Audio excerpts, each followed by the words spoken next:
Hello friends, 2025 தீபாவளியை மறக்கவே முடியாத அளவுக்கு ஒரு 2 பேர் இறங்கியிருக்கானுங்க. ஒருத்தன் இவன். அதாவது இந்த பட்டாசு தயாரிப்பாளர்களுக்கும் இந்த பட்டாசு வாங்குறவங்களுக்கும் ஒரே ஒரு சின்ன இன்ஸ்ட்ரக்ஷன், அவங்களோட நல்லதுக்காக.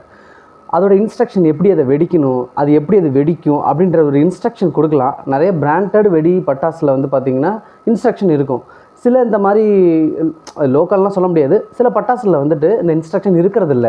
அதனால எத்தனை ஆக்சிடென்ட் மட்டும் பாருங்களேன். இது வந்து ஒரு இன்ஸ்ட்ரக்ஷன் இருந்துச்சுன்னா நல்லா இருந்திருக்குமே. இதை நெக்ஸ்ட் இயரில் இல்லாமல் வாங்குறவங்களுக்கும் அதை விற்கிறவங்களுக்கும் ஒரே ஒரு சின்ன ரிக்வெஸ்ட், அதோட இன்ஸ்ட்ரக்ஷனை படிங்க, இன்ஸ்ட்ரக்ஷனை கேட்டுக்கோங்க. நிறைய பட்டாசு வெடி வியாபாரிகளுக்கு ஒரு சின்ன ரிக்வெஸ்ட், நீங்கள் புதுவிதமாக மார்க்கெட்டில் ஒரு பட்டாசு இறக்குறீங்கன்னா அதோட இன்ஸ்ட்ரக்ஷன் இது இப்படி தான் வெடிக்கும், இது வந்து இப்படி ஆரம்பித்து இப்படி முடியும் அப்படின்ற மாதிரி ஒரு சின்ன இன்ஸ்ட்ரக்ஷன் கொடுத்தீங்கன்னா இந்த மாதிரி விபரீதங்களை தடுக்கலாம். ஒரு குழந்தைக்கு வந்து கை ஃபுல்லாக வெந்து, கையிலையும் கன்னத்துலையும் வெந்து போய் இந்த மாதிரி நடந்திருக்கு.